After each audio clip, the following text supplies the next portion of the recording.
Welcome into Good News Forecast. I am meteorologist Kaylee Bowers. And I'm Sophia and Thanks for joining us for another week of good news from around the world, across the country, and right here in our own backyards. Kaylee, are you having a good week?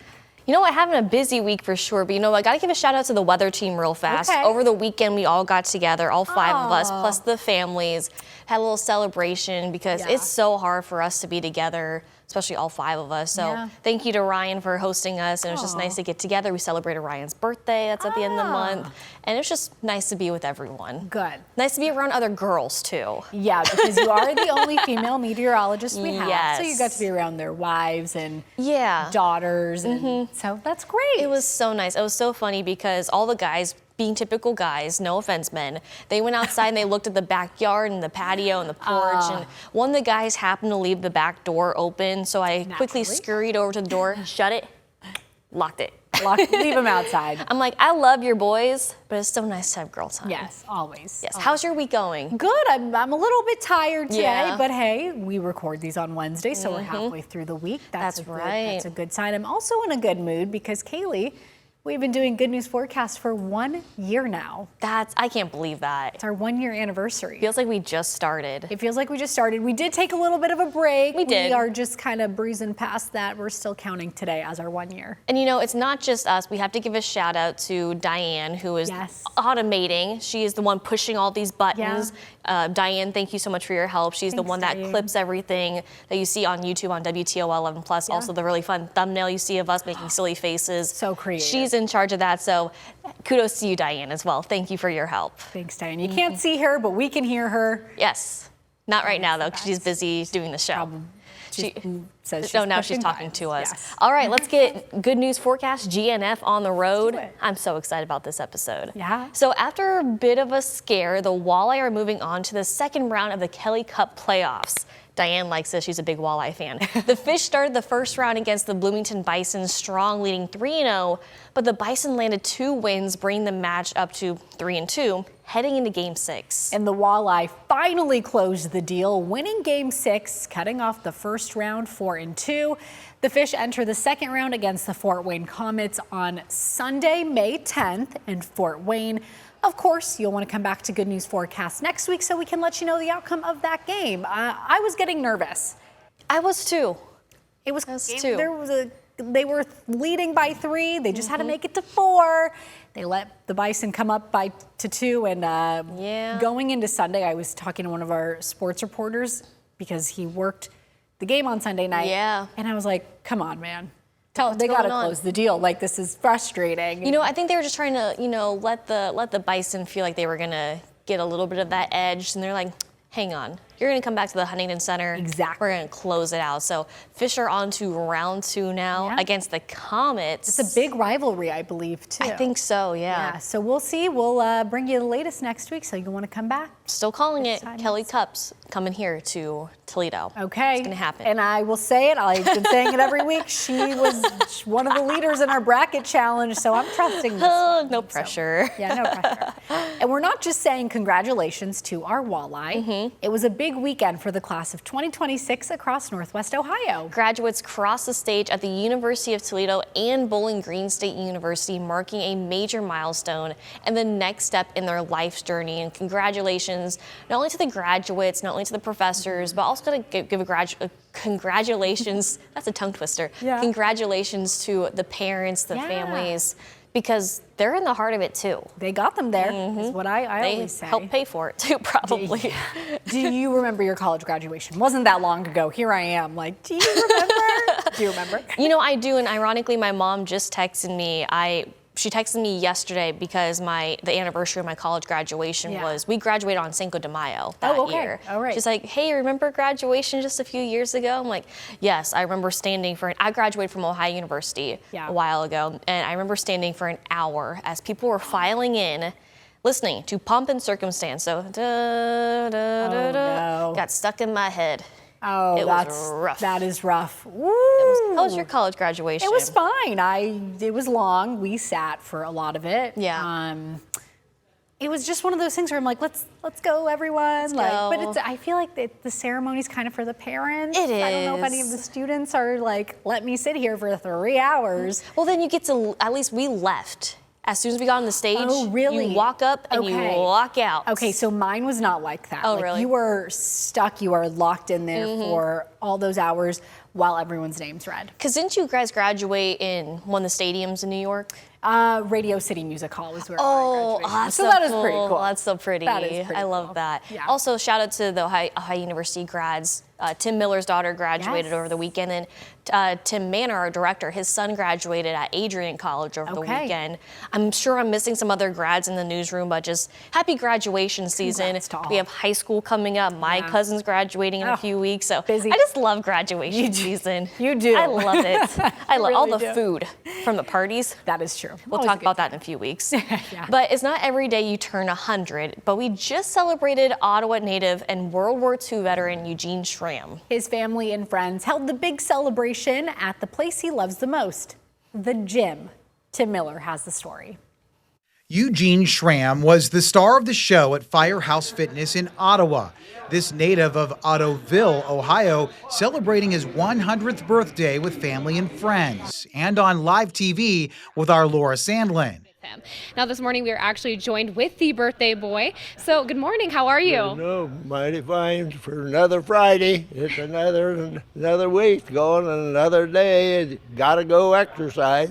His workout buddies and friends joined countless family members for fun and birthday cake. Everybody asked you how I am. I said, well, I'm not like I used to be, but I'm good as I'll ever be. Awesome. Eugene left high school and joined the U.S. Navy, spending his 18th birthday in boot camp.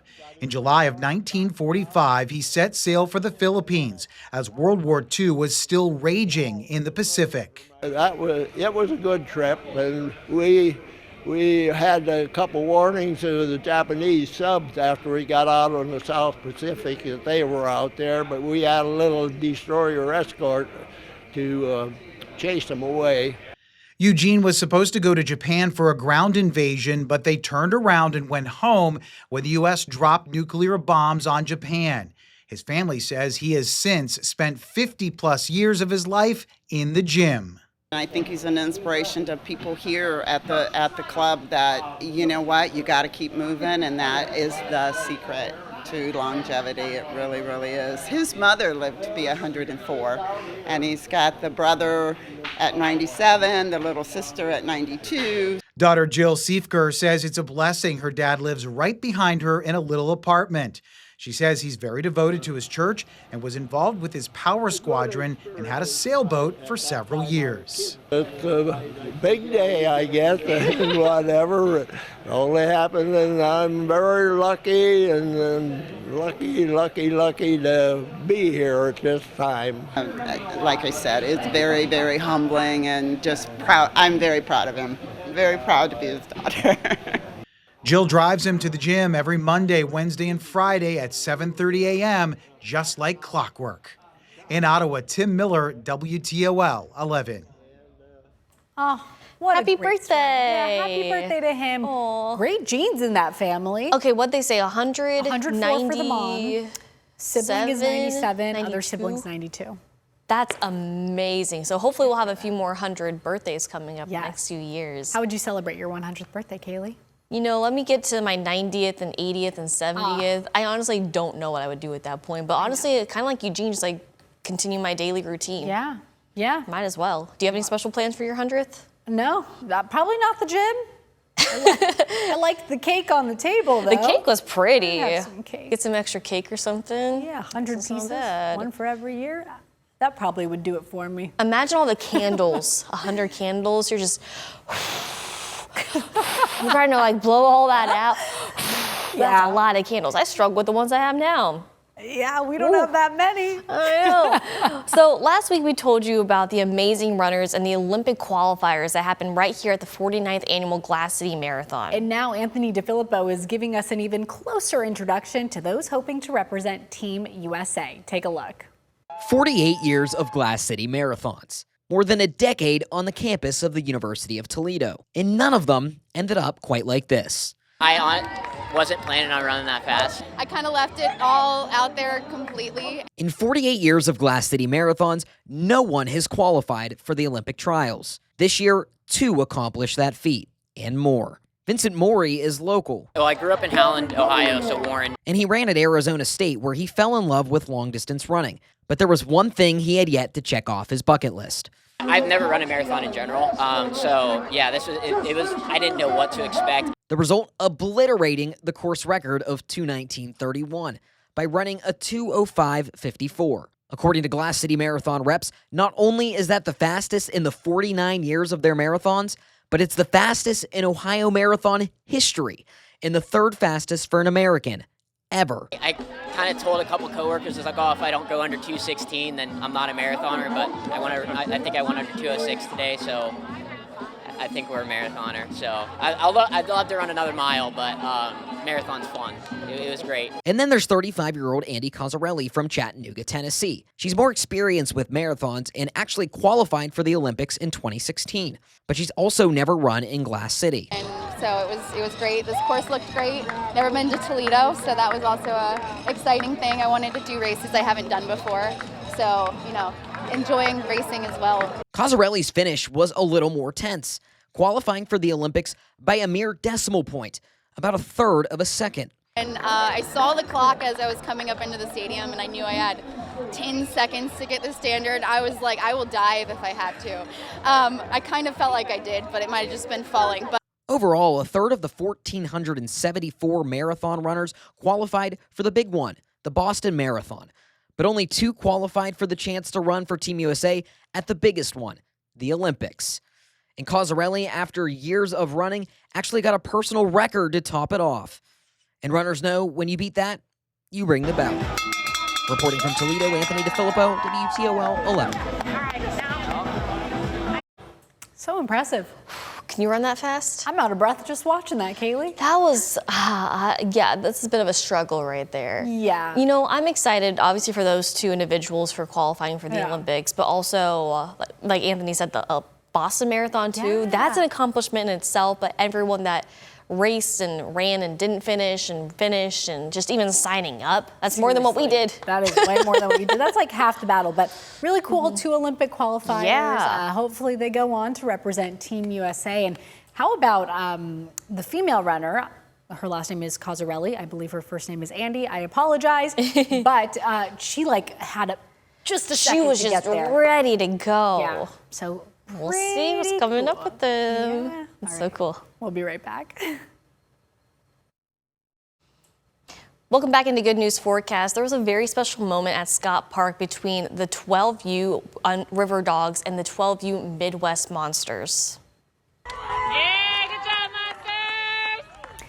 So this is Ethan Harrison, a 7-year-old with cerebral palsy, getting pushed around the bases while in his wheelchair. His older brother, Bubba, is the one pushing him. Bubba's team, the Midwest Monsters, only do this when they win the first home game of a series. Oh, this is so sweet. While Ethan was going around the bases, the opponents, the River Dogs, who despite losing the game, oh, this is gonna get me, waited for Ethan to come home so they could cheer and celebrate with him. Look at that right there.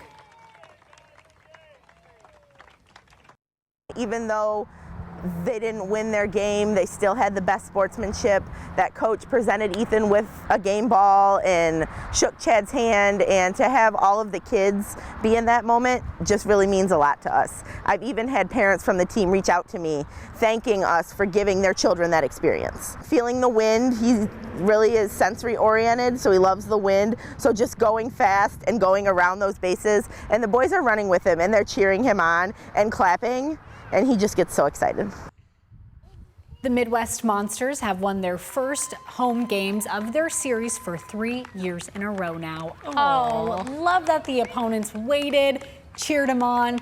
It's so easy to be like, oh, we lost, I'm gonna leave. I don't care. Yeah, like I'm so mad, but they waited. And yeah, like the mom said, other parents from the other team reached out. That was the big thing, like the parents, because obviously like when your kid loses, you're upset, but I think everyone won in this moment. Yes. Who cares what the scoreboard says? Yeah. These kids will never forget this opportunity, what they did with Ethan. And you know those parents on both teams, like everyone was cheering. Oh my gosh, everyone was cheering for Ethan for this. That's amazing right there. Such a great story. So they got to keep on winning each home opener. Yes, that's right. Yeah, got to keep pushing them around. So sticking on the topic of sports, in case you didn't know, we have some pretty strong people here in Toledo. Yes. And they just spent a recent weekend lifting for an IPA powerlifting meet over on Cherry Street. So from first-time lifters to seasoned competitors, the meet brought together a wide range of athletes. That includes Stephanie Drake, who recently set a world record by lifting, get ready, 550 pounds in the raw squat for the 45 to 49 age group. Gosh. Drake also helped run the meet and support those stepping onto the platform. I think it's a great sport for people that want to just lift and learn and be in a friendly, friendly, supportive environments in the gym. It's, it's just getting in and starting to actually start lifting and getting better. And take a look right here. That is WTOL 11 photojournalist Gina Lundquist. She is a power lifter herself, and she joined in on the fun, going under the bar and doing some heavy lifting. And we know Gina trains a lot. She focuses on her lifting and her eating and her muscles, and just shout out to Gina as well, too. Gina is the strongest person I know. Yeah. I'm a little bit scared of her.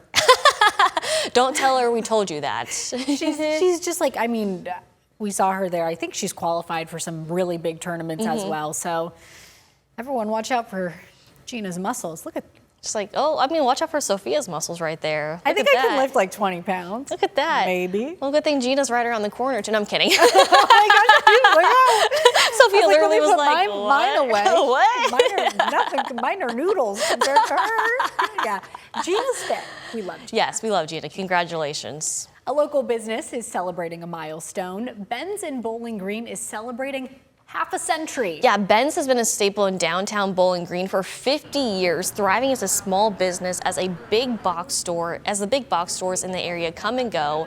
Floyd Kraft is the owner of Ben's and the Busy Thimble, and former owner of Ace Hardware, which opened in 1987. Now, Kraft is 89 years old and has come into work nearly every day for the last 50 years, according to his daughter. It does feel like a small community family. Our customers know us. We're in the store every day. They see us. They know if they have an issue or if they have a question or if they want us to carry something, they can come to us and ask us, and we're going to respond. Are you saying anything for it, I see? Kraft says the secret to success comes from the store's unique items and carrying merchandise other stores don't have.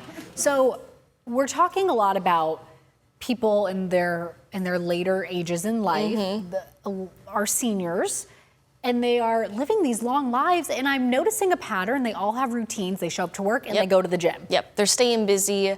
They've been doing this for 50 plus years, like we did with Eugene earlier, been going to the gym for 50 years. Floyd's going to work for 50 years. Like, that is just, you know you're doing something right. And also, Ben's is just such an amazing store to go to. There's literally something for everyone in there. That's what I've heard. And 50 years for a small business is not easy. No. Especially when you've got the Walmarts, the Targets, especially with Amazon now. That's true. It's not even the big box stores, it's the online stores too. So congrats to them. I love that.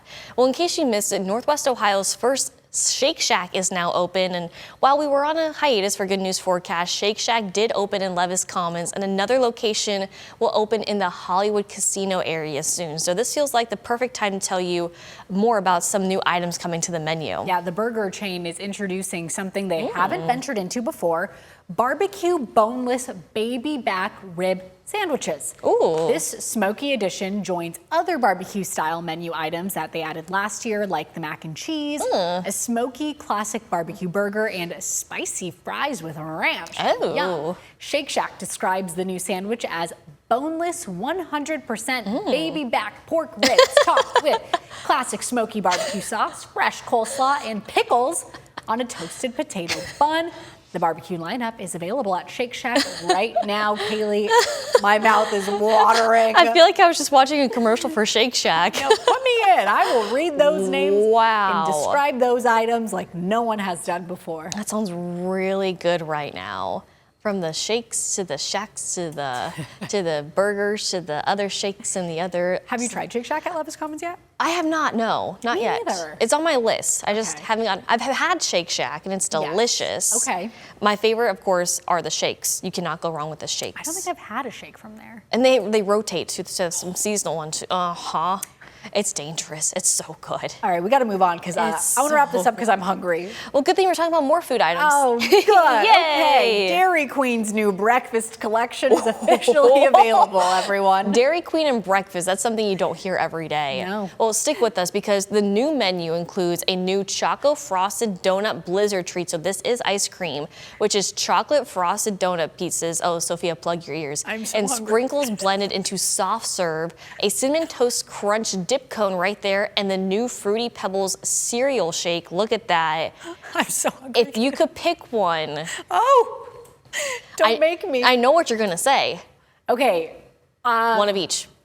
Okay, I would say one of each, but I'm not sold on the Fruity Pebbles shake. Okay. I don't really like Fruity Pebbles. I would say maybe the Cinnamon Toast Crunch dipped cone, but I'm not opposed to that Blizzard. It all sounds really good. What would you pick? I would try one of each. You know, like we could share, like, you know, like dip a little like here and there and just give it a try. I'm not a big Fruity Pebbles person either, but I've tried like other Fruity Pebbles flavored things and they're not bad. Okay. So you can't go wrong with Sure, it's ice not cream. bad. I'm sure it's delicious. Oh my gosh, I am so hungry. We'll be right back. Maybe. Might go get some ice cream. Thanks for sticking with us here on Good News Forecast. If you're a regular viewer, you know we love our pups. Yes, so when pups and people are doing good things, we love to tell you all about it. Sean Martinelli has the story of Terps raising pups. At the University of Maryland, the land of Terps is being overtaken by pups. I feel like when we walk down the street, we'll get a lot of people like, oh my God, like, how'd you get that dog? Juniors Jensen Speck and Jackson Bennett recently welcomed a third roommate. Good boy. Meanwhile, freshman Olivia Dick couldn't turn down this golden opportunity. So when I came here and I saw this program, I just knew like I had to do it. They're learning valuable life lessons that honestly no one could really teach them except from the love of a dog. Christine Gardner helps run a program called Terps Raising Pups. Students spend months living with dogs like these. Good boy. Pups will eventually get more training and go to a veteran or someone who is blind.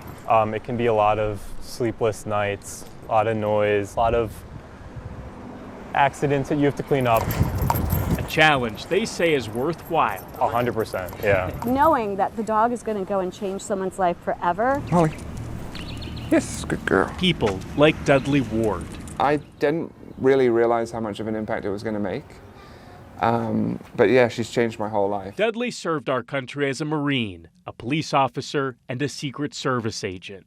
All those jobs took their toll. Yeah, I just got to the point where I was like, I wanted to take my own life. Then came Molly. I couldn't imagine life without her now, to be really honest. Life is a lot better now. Better because of an army of people. Those like these students who give their time for a dog they will give away. What does that mean to you? I always get emotional when I talk about them. I will probably never be thankful enough for everything that these guys do. Good boy, Joe. Many of the raisers never meet the ever-grateful recipients like Dudley. And we know that they're gonna love him just as much as we love him right now. It will be a very hard day when we have to split up. How are you gonna get through that? I don't know. A lot of ice cream probably. Nice. Good boy. A sweet sacrifice from one stranger Good girl. to another. Sean Martinelli, WUSA 9. Molly. Molly. Okay, we make Kaylee cry I'm a lot, not okay. but I've never seen like this many tears falling from her eyes. Oh, this is like might be one of the This is, most oh emotional. no, do not. Oh, It's so touching. Like, It is. I'll be completely honest. The past few weeks, I've kind of been having, some struggles and going home to my dog and my cat. they make a difference so much. That really hit home to me right there. And knowing that these college kids are sacrificing, their social life and so busy. their sleep and whatever they're doing to help make a difference for these veterans or for these people who may not be able to see or whatever is going on in their lives. Like, that just really touched me. Like, we're just so lucky to have dogs in our lives. I've never cried this much actually on Good News. I really don't think you have. I think every workplace should allow dogs, or like a station, for us it would be a station dog, or like an office dog. I get people have allergies, and I'm sorry, but more dogs in the world. Sorry. They're just so special. So that was the perfect story. I can't tell you how much I needed to see that story today. Oh, well, I'm glad you got to see it then. Oh, man. So now turning to the story of a young girl who's begun to see her future in a way she never even allowed herself to imagine. Steve Hartman met her on the road. Last month, in their home opener here at Mile High Stadium, the brand new Denver Summit women's soccer team went scoreless. But for one girl in attendance, it was a huge win because she found a role model. Why was it so important to you to meet her? I wanted to be a professional soccer player when I grow up, and she was able to do that. And it really fills me with hope that I'm able to as well. 9-year-old Hayden Stein was born without most of her right arm. So when she went to that game and saw number 16, Carson Pickett, a player just like her, Hayden says she saw something in herself. Role models make you feel like you can do anything, just like them. Her confidence has skyrocketed. Parents, Jonathan and Christina. At school, on the soccer field, it's through the roof. Yeah, she scored 3 times at practice. Yeah. They say meeting Carson was truly life-altering. And yet, Carson says it almost never happened. So the old you might not have gone up and talked to Hayden? No. No, probably not. I didn't want to be known as the girl with one arm that plays soccer. I just wanted to be known for the girl that plays soccer. For years, Carson says she hid her arm in pictures and avoided even talking about her limb difference. Until one day, she says her mother told her she was missing an opportunity, a purpose. Carson later posted, "Finding out that the journey is a lot less about myself and a lot more about the hearts I can touch along the way." So now you're the complete opposite. Complete opposite. I want to meet all the kids, all the families, all the adults. I want to meet everyone that I can. In fact, Carson has now so embraced the role of role model that this week she surprised Hayden at her practice. Hi, Carson Pickett. How are you? Good. Good to see you. It's good to see you too. Carson plans to stay in touch This is really cool. and maybe help Hayden find her purpose too. Because when it comes to role models, it takes one to be one. You could become a role model someday for somebody else. Yeah. You up for that job? Yes, I am up for it. Okay. Steve Hartman, on the road in Denver. Oh, that one like kind of gets to me a little bit. Oh, yeah. Just like having that role model, and obviously for them growing up with something that's different from everyone else. I can't imagine for Carson what it was like to grow up. Yeah. I'm sure she encountered some bullying. Oh, absolutely. But now, this younger soccer player has someone to look up to, and she sees a professional soccer player, and it's cool to be different, and it makes her feel more comfortable in her own skin. And that is so important. It is already so hard to be someone growing up. I will even say it's really hard to be a young woman growing up. So to see this is so endearing. I'm excited to see what's to come. I mean, they're both still so young, so they still have the rest of their lives to, empower more people with limb differences or not. Like, I can play soccer, I can do this, I can do that, and hopefully kind of flip the switch a lot of people saying, oh, you're different, like you don't have a second hand. Like, no, that shouldn't matter. And I think they're on the right path to this, so this is really exciting. Great story. Great way to end the show there. That was great. That does it for this week on Good News Forecast. We are glad to be back again. This was at episode 4 from our break. That's right. Well, we'll see you next week with more good news from around the world, the country, and right here in our own backyard. I'm going to get more tissues. Yeah. Bye, guys. Bye.